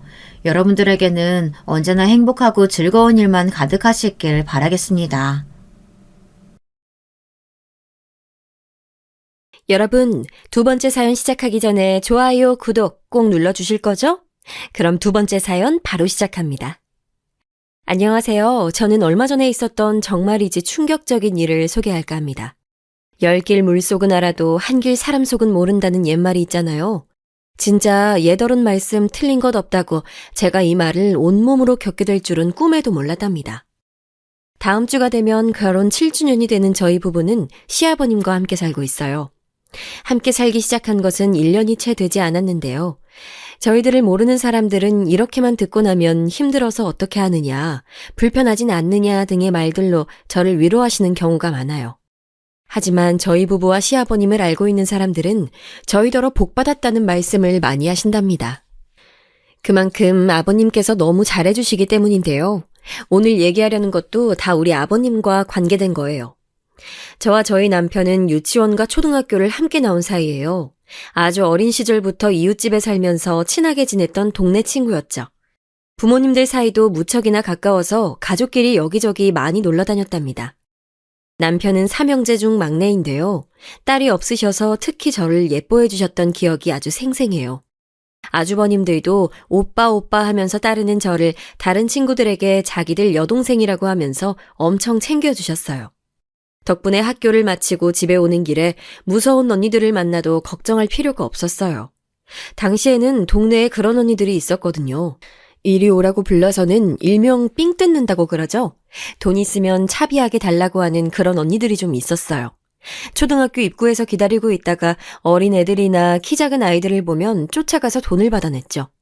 저 역시도 그런 일들을 몇 번 겪은 적이 있었어요. 그 사실을 알게 된 아주버님이 언니들에게 절대 건드리지 말라고 하는 바람에 나중에는 그런 일을 겪게 되더라도 언니들이 알아서 저랑 제 친구들은 그냥 집에 보내주기도 했죠. 오빠가 갖고 싶었던 저는 어린 마음에 그런 아주버님들이 너무 든든하고 좋았답니다. 또 어느 날은 남편이 제가 아끼는 필통을 가지고 장난을 치다가 소각장에 던져버린 일이 있었는데요. 어린 마음에 너무 속상하고 화가 나서 집에 와서는 하루 종일 울기만 했었거든요. 나중에 그 사실을 난 어머님께서는 집까지 찾아와 미안하다고 사과하시고는 저를 데리고 펜시점에 가셔서 제가 좋아하는 것들을 꽉꽉 채운 필통을 선물해 주셨던 적도 있어요. 그리고 아버님은 버리라고 남편더러 일주일 동안 제 가방을 들어주라고 하셨죠. 나중에 연애할 때 들었는데 당시 부모님들이 저를 너무 예뻐하셔서 부럽기도 하고 심술도 나서 저한테 화풀이 했었다고 하더라고요. 그런데 부모님께서 너무 화를 내셔서 2번 다시는 그런 짓은 하지 않겠다고 다짐했었다나 뭐라나. 하여튼 그때 얘기를 하면서 한참을 웃었던 기억이 있네요. 이런저런 추억도 많았던 저희는 중학생이 되면서 떨어지게 됐어요. 저희 부모님 직장이 다른 지역으로 발령이나 이사를 갔거든요. 그 이후로는 자연스럽게 연락이 끊어진 상태였죠. 그랬던 남편을 다시 만난 건 대학교 신입생 OT에서였어요. 저는 1년 재수를 했었는데 남편이 떡하니 선배랍시고 눈앞에 나타났답니다. 남편도 이런 상황은 생각하지 못했었는지 엄청 놀란 얼굴을 하더라고요. 그렇게 다시 만난 저희는 떨어져 있던 시간이 어색할 만도 할 텐데 그런 것 전혀 없이 잘 어울려 다녔어요. 당시 남편은 입대를 앞두고 잠깐 학교 행사를 도와주러 나온 상태였는데 입대하는 날 저더러 함께 가달라고 하더라고요. 그때 오랜만에 아버님을 만났답니다. 어린 시절 제 기억 속의 아버님은 키도 크시고 양복이 너무 잘 어울리셨거든요. 그런데 세월이 그렇게 흘렀는데도 여전히 멋쟁이시더라고요. 남편은 입대를 하면서 자기는 저랑 우정 말고 다른 사이가 되었으면 좋겠다고 하더라고요. 미친 거죠. 도대체 어떤 남자가 고백을 입대하면서 한답니까? 1일부터 고무신 신세로 만들겠다는 건데 솔직히 거기서 예스를 외치기란 쉽지 않은 일이죠. 지금 생각하면 단칼에 거절했어야 하는데 눈에 콩깍지라도 쓰였는지 저는 그러겠다고 대답했습니다. 당시 저도 오랜만에 만난 남편에게 좋은 감정이 생기고 있었거든요. 그렇게 저희는 연애를 시작했고 남편이 제대하고 난 다음에는 함께 학교를 다니고 취직 준비를 했죠. 함께 있는 시간이 길어지면서 싸우기도 많이 싸웠지만 그런 기억보다는 행복했던 순간이 더 많았기에 결혼을 생각하게 됐습니다. 결혼을 허락받는 날 긴장을 하고 찾아갔는데 저는 그곳에서 한 편의 시트콤을 찍었어요. 남편과 아버님 주연의 아주버님들이 씬스틸러 감초 조연이셨죠. 남편이 저와 결혼을 하고 싶다고 말하자 아버님은 대뜸 직장 생활한 지 얼마 되지도 않았는데 무슨 결혼이냐고 누구 고생을 시키려고 준비도 없이 시작부터 하려고 하느냐고 버럭하셨답니다. 솔직히 말하면 틀린 말씀은 아니었어요. 저희는 막 입사한 상태였고 자리를 잡았다고 하기엔 좀 미흡한 부분이 있었죠. 저희 부모님도 그런 부분을 많이 걱정하셨거든요. 그래도 몇 년 더 직장 생활을 하고 결혼을 준비하는 것이 어떻겠냐고 설득하려고 하셨답니다. 특히 저희 엄마는 결혼을 하고 나면 2세 계획도 생각을 해야 하는데 입사한 지 얼마 되지도 않은 상태에서 괜찮겠냐고 하더라고요. 저나 남편이 그런 부분에 대해서는 전혀 생각을 하지 않는 것 같다고 짚어주기도 하셨죠. 하지만 저희의 계획에는 그런 부분들까지 포함되어 있었거든요. 저희들 생각으로는 지금이 적기라고 생각했어요. 자리 잡기 위해서 함께 노력하면 그만큼 시간이 적게 걸리지 않겠냐는 것이었죠. 그래서 결혼을 말씀드린 건데 생각보다 시아버님 반대가 크셨어요. 아버님은 그것도 문제지만 제가 아까워서 절대로 결혼은 안 된다고 하시더라고요. 남편은 말도 안 되는 핑계를 대고 있다면서 아버님과 둘이서 아주 한바탕 난리가 나기도 했답니다. 아주버님들은 말리기는커녕 옆에서 추임새까지 넣어가며 반대하셨어요. 자기들보다 먼저 결혼하는 것도 부러워 죽겠는데 결혼 상대라고 데리고 온 사람이 저라는 사실이 믿을 수 없다고 하셨죠. 한참을 남편에게 버럭하시던 아버님은 저를 붙들고 이런 놈이 뭐가 좋아서 같이 살려고 하냐면서 다시 생각해보는 것이 좋을 것 같다고 하셨어요. 저는 결국 참지 못하고 빵 터질 수밖에 없었답니다. 그래서 몇 번을 다시 생각해도 저는 남편이랑 같이 살고 싶다고 말씀드렸고 마지못해 허락하셨죠. 상견례 자리에서도 아버님은 연신 저희 부모님께 다시 생각해 보시는 것을 권하셨고 이런 모습은 결혼 준비를 하는 동안 줄곧 볼 수 있었는데요. 덕분에 저희 부모님들은 딸내미가 사랑 많이 받는 곳으로 시집가는 것 같아서 앞으로 걱정 없이 살겠다고 아주 좋아하셨답니다. 아주버님 두 분 다 결혼하지 않은 상태라 새 식구를 드리는 것은 처음이라고 많이 설레하셨던 아버님은 혼수도 다 필요 없다고 하셨어요. 예물도 간단하게 남편과 제가 평소에도 하고 다닐 만한 것으로 하고 아주버님과 자신은 따로 챙겨줄 필요가 없다고 미리 못을 박으셨죠. 대신에 남편한테 꼭 프로포즈는 근사한 반지로 받아야 한다고 하시면서 제대로 못하거든 자신한테 얘기하라고 하셨어요. 보다 못한 남편이 장인어른이 두 분 생기는 기분이라고 하면서 자기는 주워온 자식이냐고 심통을 부릴 정도였죠. 그래도 아버님은 꿋꿋하게 남편은 나 몰라라 하셨지만요. 신혼집을 준비할 때도 혹시나 돈이 부족하진 않겠냐고 걱정을 많이 하셨어요. 하지만 저도 남편도 두 사람이 살기엔 작은 평수의 아파트면 충분했기에 대출을 받아 전세금을 마련하기로 미리 약속을 해두었답니다. 아버님은 자신에게 왜 얘기하지 않고 대출을 생각했냐고 자신에게 말하면 그 정도는 도와줄 수 있다고 하셨어요. 솔직히 저는 저희 부부의 시작을 부모님들께 의존해서 하고 싶진 않았거든요. 남편 역시 우리끼리 시작해서 하나씩 천천히 채워나갔으면 좋겠다고 말했고요. 아버님은 그런 생각을 하고 있었냐며 기특하다고 칭찬해 주시며 내부 인테리어만큼은 꼭 자기가 해주겠다고 하셨어요. 덕분에 연차가 좀 있는 아파트였음에도 깨끗하게 시작할 수 있었죠. 제 자랑같이 들릴 수도 있으시겠지만 이미 결혼 생활을 하고 있는 선배들 얘기를 들어보면 시자가 붙은 사람들하고는 말만 섞어도 피곤하다고 하는데 여러분은 어떠세요? 정말 그런가요?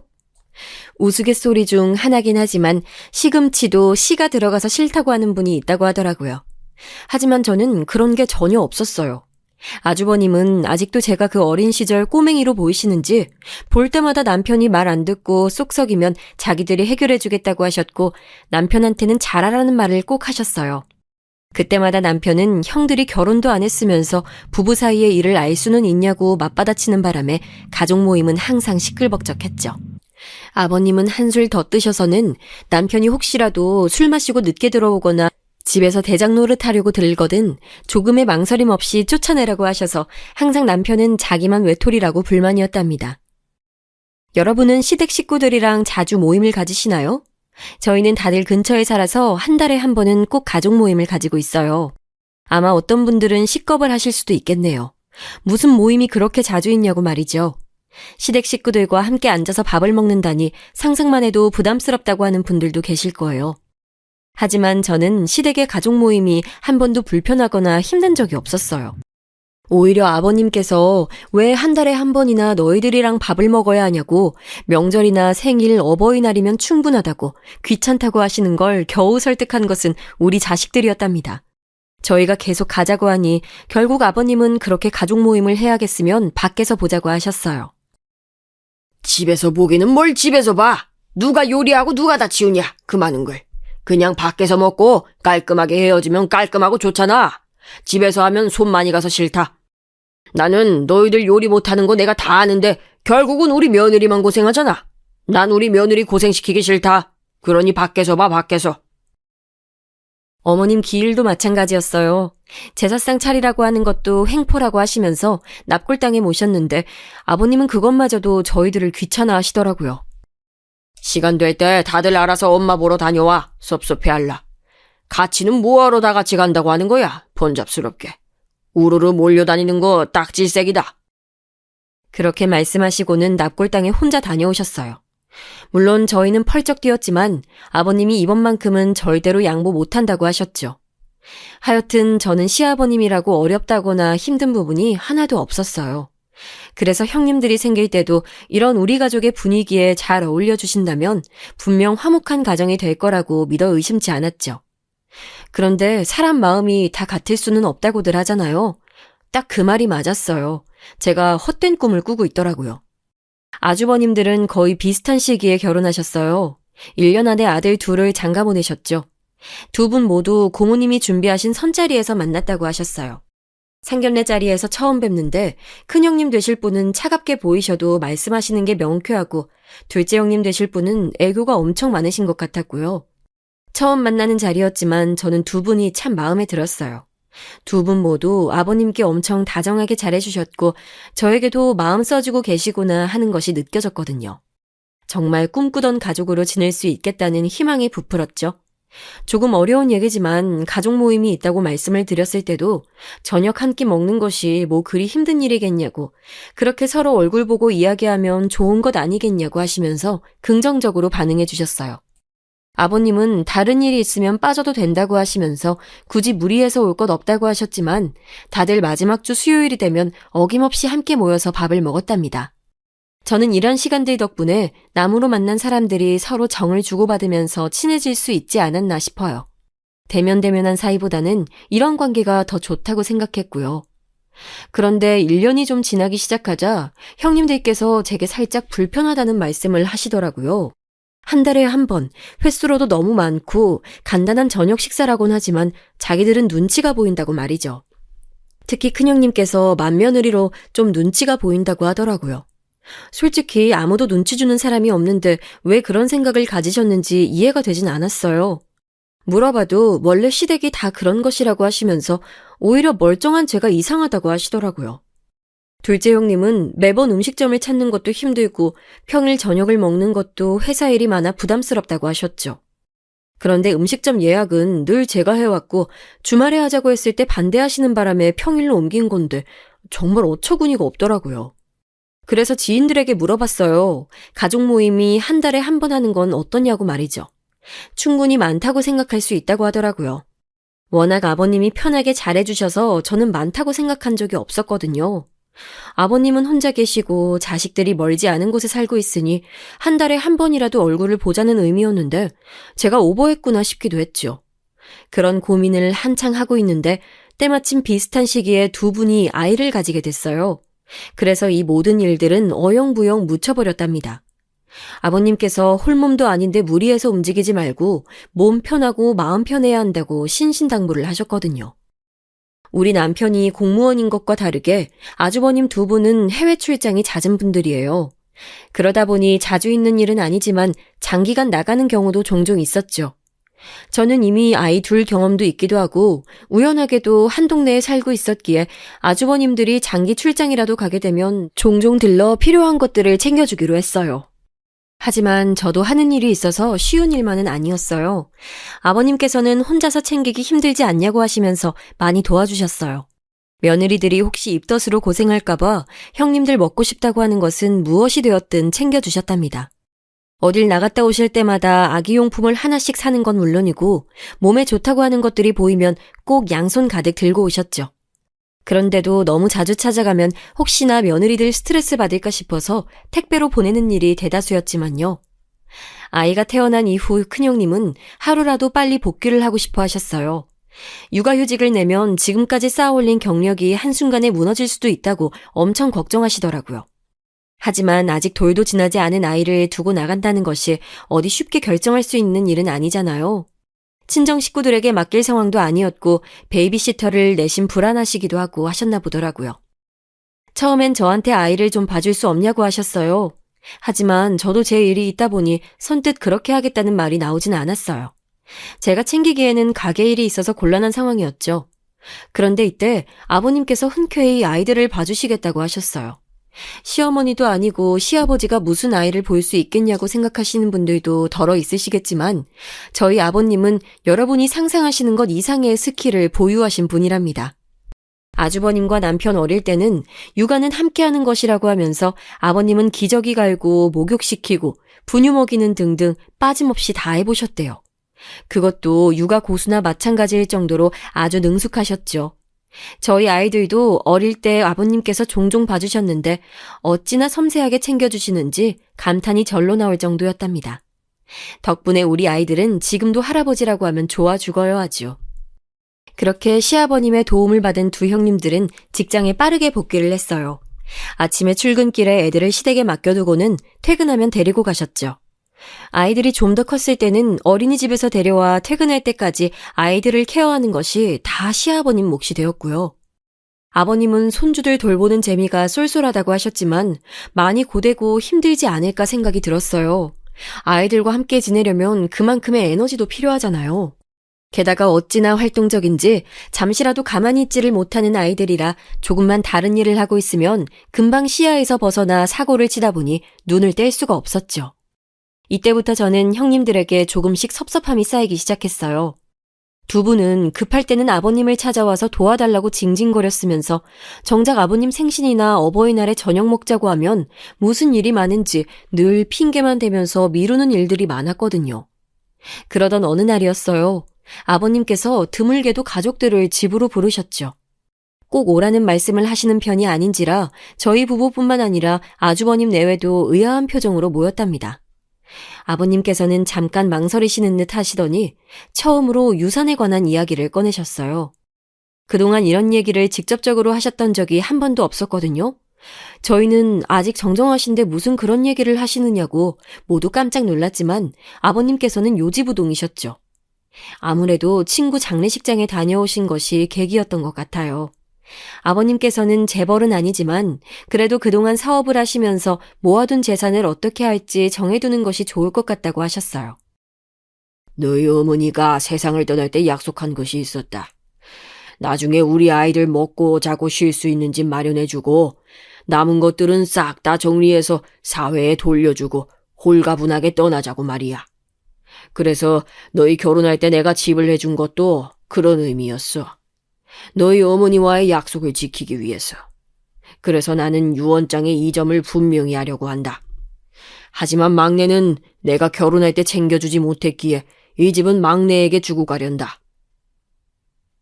아버님의 폭탄 발언이 끝나고 저희 부부는 너무 놀라서 어떻게 말을 해야 할지 몰랐어요. 너무 큰 것을 주신다고 하셔서 감사하다는 말도 나오지 않더라고요. 그런데 저희들보다 형님들이 더 많이 놀라신 것 같았어요. 얼굴빛이 달라지셨더라고요. 아버님께서는 이미 대부분의 재산은 정리하여 기부한 상태라고 말씀하셨어요. 필요한 금액 일부만을 남기고 정리를 한 뒤에 저희에게 말씀하시는 거라고 말이죠. 아주버님과 남편은 아버님 뜻대로 하시면 된다고 선뜻 고개를 끄덕이셨어요. 저 역시도 아버님께서 노력해서 얻으신 것들, 아버님께서 하시고 싶은 대로 하시는 것이 좋은 것 같다고 생각했고요. 제가 형님들에게 감정이 좀 있어서 그런지 아버님 말씀하시는 동안 자꾸 형님들 표정을 관찰하게 됐어요. 진짜 얼굴색이 말이 아니었어요. 유산 얘기를 하실 때는 안색이 나빠 보인다 정도였는데 아주버님께서 의견에 동의하시자 얼굴이 엉망으로 일그러지더라고요. 왜 뚱한 표정이나 불만 가득한 얼굴을 보고 어른들께서 똥 씹은 표정이라는 말씀을 하시잖아요. 딱 그 얼굴이었어요. 다음 날 큰형님께 전화가 왔어요. 무슨 화난 사람도 아니고 목소리를 깔고서는 아버님 집을 저희가 받는 것에 대해서 어떻게 생각하느냐고 하셨죠. 저야 아버님이 주시면 주시는 대로 아니면 아닌 대로라 아버님 말씀을 따를 생각이라고 했죠. 그랬더니 큰형님께서는 자신이 맏며느리인데 지금 살고 계신 아버님 집을 막내가 받는 것은 남들 보기에도 좋지 않다고 하더라고요. 남들이 무슨 상관인가 싶기도 했지만 뭐 어떻게 보면 그런 점을 이상하게 오해하는 사람도 있을 수 있겠구나 싶었죠. 제가 별다른 말을 하지 않자 이번에는 유산을 다 사회에 기부하시는 것은 무리가 아니냐는 말씀을 꺼내시더라고요.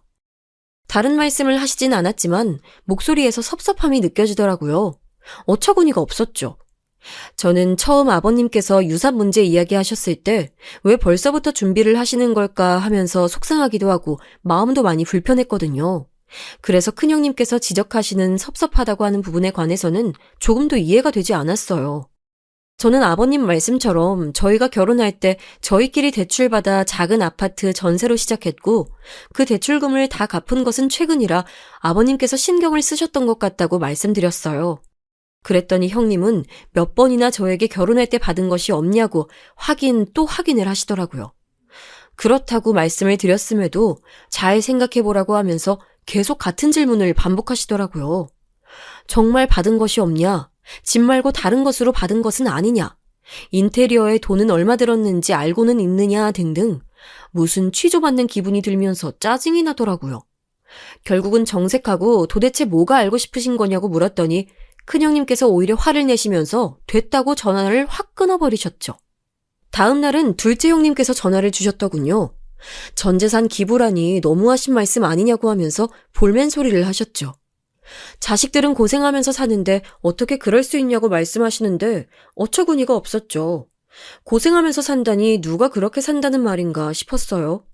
사실 작은 형님은 작은 가게를 한번 해보고 싶다고 하셔서 아주버님께서 아주버님 몰래 차려주신 적이 있었거든요. 아주버님께는 친구와 동업을 하면서 대출을 받았다고 했지만 사실은 그거 다 아버님께서 해주신 것이었어요.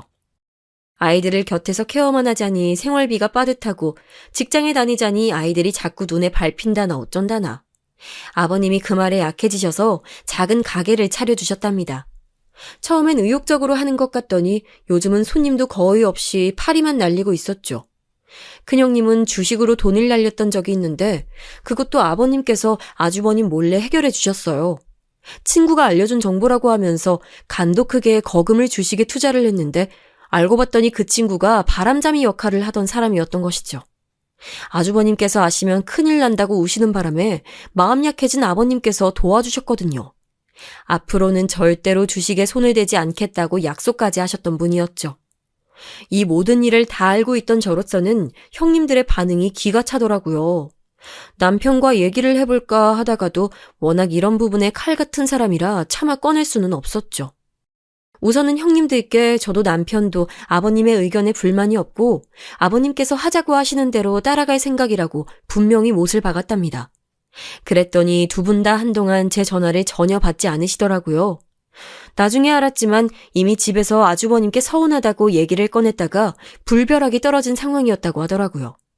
그래서 저를 자기들 편으로 끌어들이면 좀 더 유리하지 않을까 싶어서 연락을 하신 것 같은데 제가 동의는커녕 아버님 편을 들었으니 더 화가 나셨겠죠. 이번 일을 계기로 저와 형님들 사이는 더 소원해졌답니다.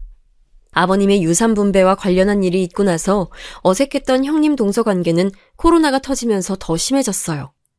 아버님께서는 혹시나 손주들이 코로나에 노출되면 어떻게 하시냐며 명절은 물론이고 생신이나 어버이날도 그냥 전화만 해도 충분하다고 절대로 와서는 안 된다고 와도 문은 안 열어줄 것이라고 말씀하셨어요.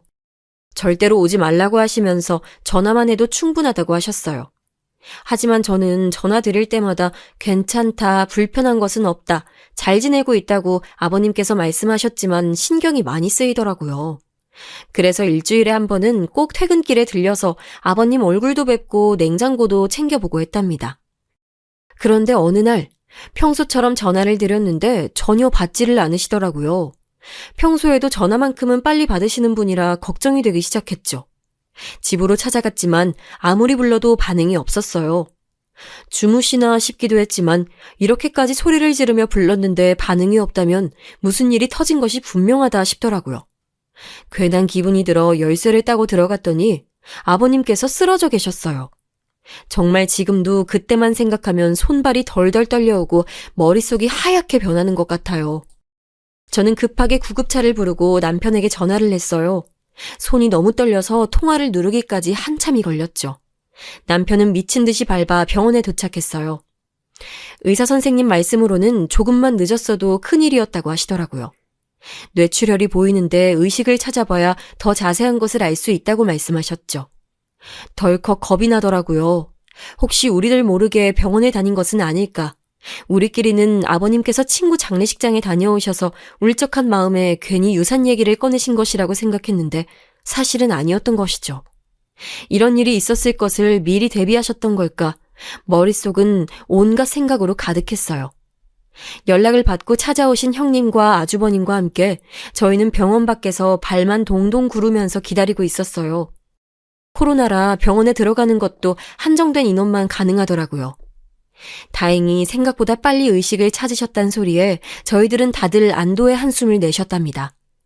그런데 의사 선생님께서 아버님이 의식은 찾으셨지만 왼쪽에 마비 증상이 있어서 경과를 더 지켜봐야 한다고 하셨어요. 지금은 사진으로 봤을 때 수술까지 고려할 상황은 아니지만 그래도 한동안은 입원하면서 경과를 지켜보고 이후 재활을 시작하자고 하시더군요. 수술은 아니라고 하지만 뇌출혈이라고 하니 심장이 덜컥 내려앉는 기분이었어요.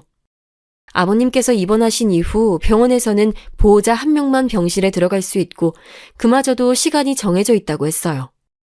남편과 저는 매일같이 번갈아 가며 병원에 들러 아버님의 상황을 챙겼답니다. 혹시나 불편한 점은 없으신지 악화되시진 않은지 늘 마음 졸이며 병원을 다녔죠. 그렇게 병원을 오가던 저희 부부는 아버님께서 퇴원하신 이후의 상황에 대해서 이야기를 몇 번이나 나눴어요. 혼자서 계실 수도 없고 그렇다고 간병인에게 맡겨두기만 할 수도 없으니 차라리 아버님 댁으로 우리가 들어가는 것은 어떻겠냐고 남편이 조심스럽게 말하더라고요. 남편은 뒤늦은 시집살이를 시작하게 하는 것 같아서 미안하다고 하더군요. 아버님 몸도 불편하셔서 제가 신경 써야 할 것들이 많다고요. 물론 가게 나가 있는 동안에는 간병인을 쓰고 퇴근 이후에는 자신도 많이 챙기겠지만 상대적으로 집에 있는 시간이 긴 쪽은 저니까 저에게 너무 미안하다고 말이에요. 남편의 이런 말이 거꾸로 저는 좀 서운했어요. 그동안 아버님께서 저희 부부뿐만 아니라 자식들에게 얼마나 다정하고 따뜻한 분이셨는데 이런 상황에서 제가 꺼려할 것이라고 생각했다는 그 자체가 너무 속상했죠. 저는 상관없다고 꼭 우리가 모시자고 말했어요. 하지만 속으로는 형님들이 어떻게 나올지 걱정스러웠죠. 유산 문제로 전화를 했을 때 이후로는 전화 통화를 한 적도 없었거든요. 그래도 어쩌겠나 싶어서 우선은 남편이 말한 방법으로 정하고 넘어갔어요. 시간은 그렇게 흘렀습니다. 병원에서는 아버님께서 빠르게 좋아지고 계신다고 말씀하셨죠. 앞으로 재활치료만 꾸준하게 하면 괜찮아질 것이라고 퇴원해도 괜찮다고 하시더군요. 저희 부부는 계획대로 아버님 댁으로 들어가기로 했죠. 정말 반가운 소리였습니다. 저희 부부는 아주버님께 퇴원 이후의 계획에 대해서 말씀을 드렸어요. 아주버님은 그렇게 해주면 도움이 될 것 같다고 고맙다고 하셨지만 형님들은 입을 꾹 다물고 있더군요. 저는 나중에 또 어떤 말씀을 하시려고 지금 저러나 싶었지만 이미 형님들께 오만정이 뚝 떨어져서 마음대로 해봐라 싶었답니다. 사실 몇 달을 병원을 다니는데 간병인 아주머니께서 하루는 제게 그러시더라고요. 아버님이 하나밖에 없는 며느리를 어찌나 예뻐하시는지 보기 좋다고 말이죠. 며느리가 셋인데 무슨 말씀이냐고 했더니 자기는 단 한 번도 다른 사람은 본 적이 없다고 놀라시더라고요. 그 몇 달을 계시면서 전화 오는 것도 못 봤는데 다른 며느리는 멀리 있냐고 묻는데 얼굴이 화끈거리더라고요. 아버님께 슬쩍 물어봤는데 역시나 병문안은커녕 전화도 안 했더라고요. 자기들 급할 때는 아버님 하면서 그렇게 알랑방귀를 뀌면서 아양을 떨더니 아버님 유산 얘기가 나오고 난 뒤로 몸이 편찮으시니 코빼기도 안 보인다는 것이 너무 화가 났죠. 어떻게 그럴 수 있나 아주버님께 전화를 걸어서 다 얘기를 해버릴까 온갖 생각이 들더군요. 그래도 아버님께서는 괜찮다고만 하시는데 정말 너무 속상했답니다. 퇴원하는 날이 다가오고 병원에 있는 짐들을 하나씩 정리하려고 병실에 들렸는데 세상에 형님들께서 와 계시더라고요. 내일 해가 서쪽에서 뜨려나 싶었죠. 아버님께서 잠들어 계시기에 저는 조심조심 움직이면서 무슨 일로 오셨냐고 물었죠. 몇 달 동안 나 몰라라 하고 있었으면서 퇴원할 때 되니까 나타난 게 의심스럽기만 하더라고요. 큰형님께서는 짜증 섞인 말투로 제게 물어보셨어요. 아버님 퇴원하면 어떻게 할 거냐고. 저는 이미 아주버님께 얘기를 드렸기에 형님이 아시는 줄 알았는데 제게 물어보는 말투가 전혀 모르는 눈치였죠. 이게 무슨 상황인가 싶었지만 솔직하게 저희의 계획을 말씀드렸어요. 그랬더니 작은 형님께서 콧방귀를 뀌면서 저를 아래 위로 훑어보더라고요. 저는 울컥 올라왔지만 아버님께서 잠들어 계셔서 소리 죽여 말씀을 드렸죠. 남편이 그것을 바랬고 저 역시도 같은 마음이라 아주버님께 말씀드리고 허락도 받았는데 모르고 계셨냐고 말이죠. 두 분은 서로 눈빛을 교환하더니 팔짱을 끼고 앉아서는 당당하게 말하더라고요. 어차피 물려받을 집, 이제는 내 집이다 하고 들어가 사는 거야? 그렇게 안 봤는데 동서 엄청 속물이다.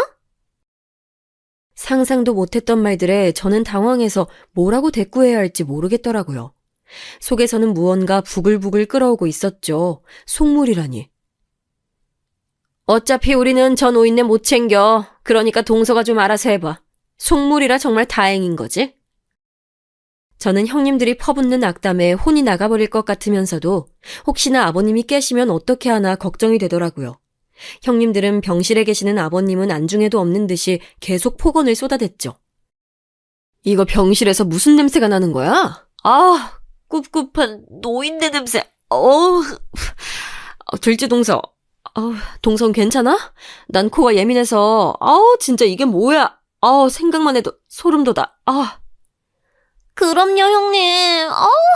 저는 지금도 코가 썩어 들어갈 것 같아요. 이런 일 잘하는 동서가 있어서 다행이죠. 저는 더 이상 참지 못하고 두 분을 병실 밖으로 밀어내려고 팔을 잡았어요. 두 사람은 제 손을 쳐내면서 어디다 손을 대냐고 언성을 높였죠. 저는 아버님 주무시는데 하실 말씀 있으시면 나가서 하자고 했지만 두 사람은 더 막무가내였어요. 형님, 진짜 여기서 이러실 거예요? 아버님 주무신다고요. 나가서 저한테 따지든 욕을 하시든 나가서 하자고요. 아버님이 예뻐하신다고 아주 눈에 보이는 게 없나 봐. 동서, 어디다 손을. 내가 동서보다 손 윗사람이야. 저는 소리를 빽 지르고 싶었지만 억지로 참아가며 밖으로 두 사람을 끌고 나가려고 했지만 역부족이었죠. 큰형님께서는 그렇게 안 쫓아내도 자기 발로 나갈 테니 걱정 말라고 하더니 가방에서 봉투를 하나 꺼내더군요. 내가 진짜 이 돈도 아까워 죽을 것 같지만 동서가 노인네 뒤치다꺼리 한다고 하니 애기 아빠가 간병인 쓸 돈이라도 보태라고 해서 주는 거야. 50만 원 받고 알아서 해. 나한테 전화하거나 애기 아빠한테 이랬니 저랬니 전화할 생각은 꿈도 꾸지 말고. 저는 봉투를 도로 형님의 가방에 우겨 넣으며 돈은 필요 없다고 우리가 알아서 할 수 있다고 했죠. 둘째 형님은 그런 저를 떼어놓고는 확 밀쳤어요. 언제까지 동서가 잘난 척하면서 살 것 같아. 노인네 죽고 나면 끈 떨어진 신세가 되는 건 동서야. 정신 똑바로 차리고 큰형님 말씀 잘 새겨들어. 저 영감탱이나 신경 쓰고 우리 애아빠한테 입도 뻥끗하지 마. 형님, 어서 가요. 몸에 역한 냄새 배겠어요. 빨리 가요. 두 사람은 적선하듯이 50만 원이 든 봉투 2개를 던지고는 유유히 병실 문을 나섰죠. 저는 바닥에 떨어진 돈 봉투를 보는데 눈물이 날 것 같더라고요. 아버님이 그동안 얼마나 우리 며느리라고 하면서 예뻐해 주시고 챙겨주셨는데 어떻게 이렇게 말할 수 있지 싶은 생각도 들었어요. 기어코 봉투를 줍는데 눈물이 떨어지더군요. 그 와중에도 아버님 깨실까 걱정되어 소리도 못 내고 저는 그렇게 주저앉아 한참을 울었습니다. 겨우 정신을 차리고 일어나 침대 곁으로 다가가는데 갑자기 아버님이 눈을 번쩍 뜨시더니 제 손을 잡으셨어요. 저는 너무 놀라서 소리도 못 지르고 입만 벌리고 있었죠. 그런데 그때 아버님 눈가에 눈물 자국이 보였어요. 저는 순간 알 수 있었어요. 이 모든 대화를 아버님께서 듣고 계셨다는 것을. 이제는 흘릴 눈물도 없다고 생각했는데 아버님의 얼굴을 보니 또 눈물이 터져 나오더군요. 침대에 얼굴을 묻고 소리내어 울었습니다. 아버님께서는 저를 붙들고 있던 손을 놓으시고는 제 머리를 쓰다듬어 주셨어요. 막내야. 아버님께서는 힘겹게 입을 여시고는 자신의 핸드폰을 가져오라고 시키셨어요. 그리고는 이름 하나를 검색하시더니 이곳으로 전화를 걸어달라고 하셨죠. 어디냐고 물었지만 전화해보면 안다고 빨리 연락해서 지금 당장 와달라고 하라고 시키셨어요. 저는 눈물 콧물 범벅이 된 얼굴을 씻고 나와 전화를 걸었습니다. 변호사 사무실이었어요. 아버님 이름을 대고 지금 병원으로 와주실 수 있냐고 했더니 바로 출발하겠다고 말씀하셨죠. 1시간 정도 지났을까 전화했던 변호사님께서 처음 보는 서류를 들고 나타나셨어요. 이전에 아버님 유언장을 작성했던 분이라고 소개하시더라고요. 아버님께서는 저더러 잠깐 나가 있으라고 하시더니 병실에서 있었던 일은 절대로 아주버님이 아셔서는 안 된다고 당부하셨죠. 병실을 나서면서 힐끗 돌아보니 변호사님께서 녹음기를 꺼내시더라고요. 아직은 말이 불편하신 편이라 아버님께서 느린 발음으로 말씀하시는데 변호사님께서는 그 모든 것을 녹취해 두시려고 하는 것 같아 보였어요. 저는 남편에게 전화를 걸어 방금 있었던 일들을 고스란히 전했습니다. 당연히 남편은 화가 머리끝까지 나서 형수고 나발이고 다 필요 없다고 가만두지 않겠다고 난리였죠. 저는 절대 아주버님께 말하지 말라고 남편을 진정시켰어요. 아버님께서도 들었다고 했더니 전화기 너머로 남편의 엉엉 우는 소리가 들렸어요. 남편은 지금껏 형수라고 부르면서 깍듯하게 대했던 것이 너무 후회된다고 하더군요. 저는 남편에게 아버님께서 절대로 얘기하지 말라고 했으니 우리는 가만히 있어야 한다고 타일렀죠. 변호사님까지 부르신 것으로 봐서는 심상치 않을 것 같다고 말이에요. 남편은 퇴근하면 바로 병원으로 갈 테니 퇴원 수속을 앞당길 수 있으면 앞당겨보자고 했어요. 저 역시도 같은 생각이었죠. 변호사님이 가신 이후 아버님께 병원에서 수속을 당겨도 된다고 했으니 지금 집으로 가자고 말씀드렸어요. 한동안 빈집이었던 탓에 청소하고 정리할 것이 아직 남았으니 며칠은 저희 집에서 지내시는 것으로 하자고 말이죠.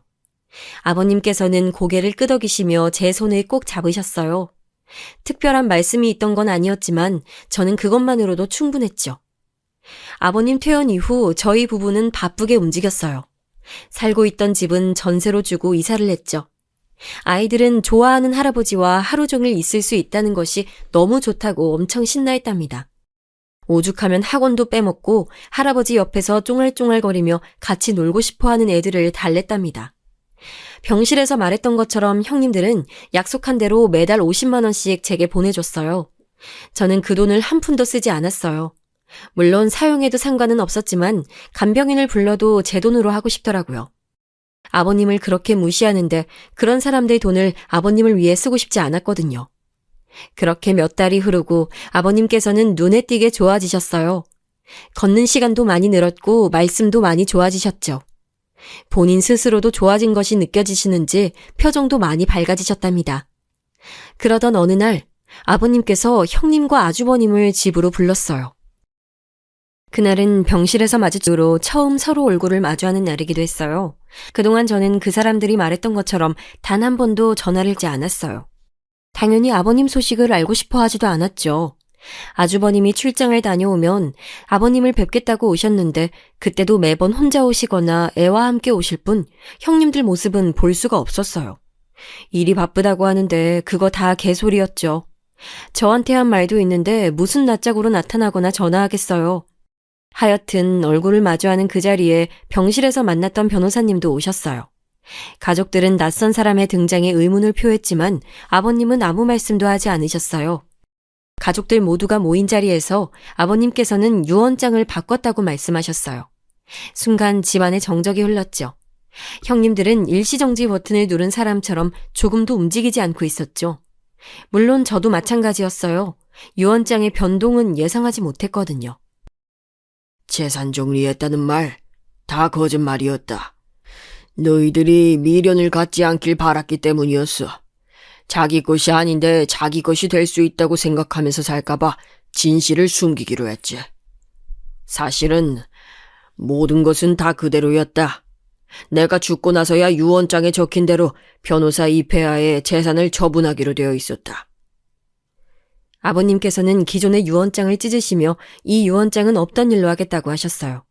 생각이 많이 바뀌셨다고 말씀하시면서 아버님은 형님들을 한번 쳐다보셨죠. 저는 이 순간 형님들의 얼굴이 너무 궁금했어요. 저에게 아버님 유산이 어쩌고 하면서 그렇게 말들도 많았잖아요. 거기다 유산을 욕심내며 왜 사회에 환원하는지 이해할 수 없다고도 했죠.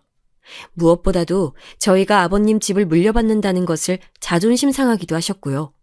그래서 저는 그들이 탐냈던 많은 유산이 환원된 것이 아니라 그대로 있다는데 어떤 반응을 보일지가 상상이 안 되더군요.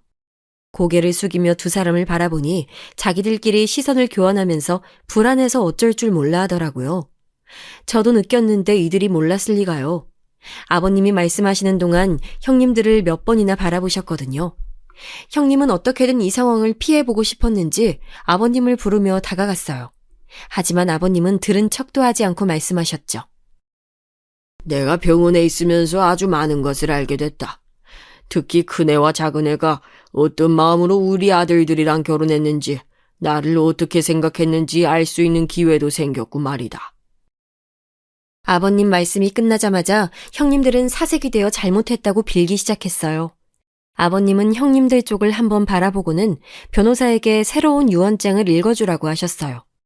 목소리를 가다듬은 변호사님께서는 아버님의 의지로 수정된 유언장이 확실하며 그 모든 과정은 녹취가 되어 있다고 강조했어요. 내가 가진 재산의 50%는 재단을 설립하여 기부를 할 것이며 그 관리는 전문인을 채용해서 진행할 것이다. 재산의 남은 50% 중에서 이 집을 제외한 모든 것은 막내 아들에게 물려준다. 다만 이 집은 막내 며느리에게 준다.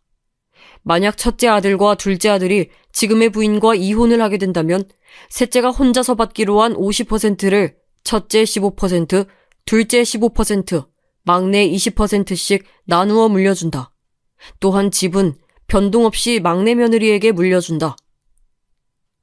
변호사님의 낭독이 끝나고 아주버님들은 충격받은 얼굴로 아버님께 물었어요. 갑자기 무슨 이혼 얘기를 하시는 거냐고 말이죠. 아주버님 입장에서는 갑자기 뒤통수 치는 소리인 것이 분명했거든요.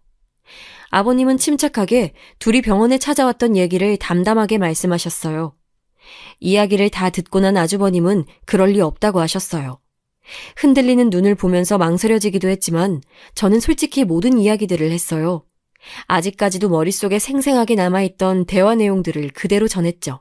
거기다 그동안 형님들이 했던 말들, 행동들을 모조리 고백했어요. 유언에 관해 처음 이야기한 그날도 마찬가지였죠. 심지어 과거 아주버님 몰래 아버님께서 처리해 주셨던 것까지 하나도 빼놓지 않고 전부 다 말했어요. 주식 사건과 가게 자금까지도 말이죠. 큰 아주버님은 몸을 휘청거리다 바닥에 앉아서는 넋이 나간 사람처럼 어떻게 네가 그럴 수 있냐고 하셨어요. 그리고는 아버님께 죄송하다고 고개를 숙이셨죠. 작은 아주버님은 이런 사람과는 하루도 더 못 산다고 당장 이혼하자고 소리치셨어요.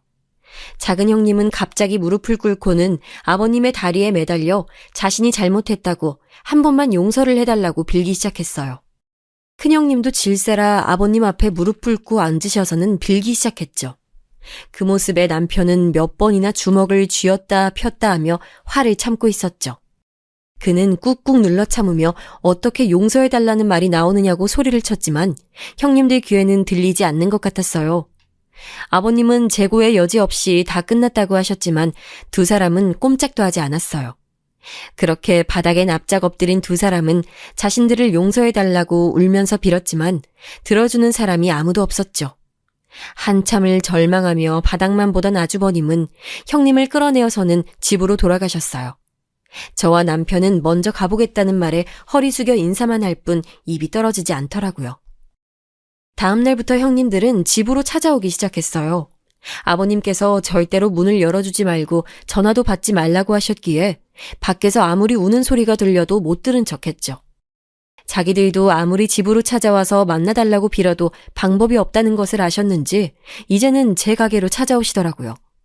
저더러 어떻게든 아버님을 설득해달라고 난리였죠. 저는 그렇게 하고 싶은 마음이 전혀 없었어요.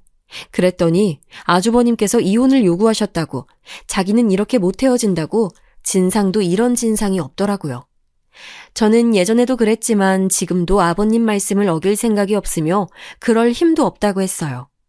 처음에는 애원하던 형님도 점점 행동이 커지고 말이 거칠어지기 시작하셨죠.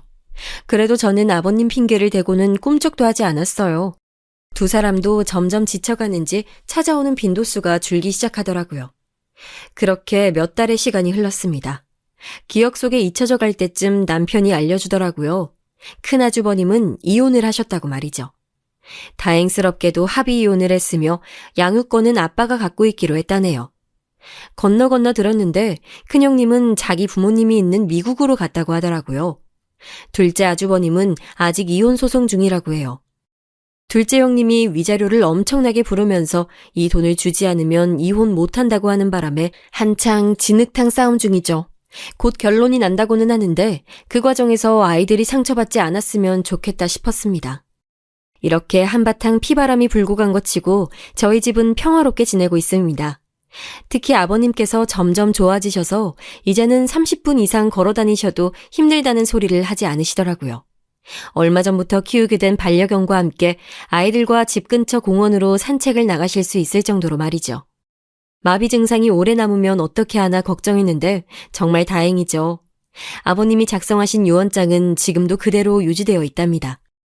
이혼이 완료되고 나면 바꾸실 생각 있으시냐고 물었더니 웃기만 하시네요. 전 지금이 무척 좋아요. 평화롭고 평범한 날들이 이어지고 있습니다. 저희 남편도 그러더라고요. 지금처럼 그냥 지냈으면 좋겠다고 말이에요.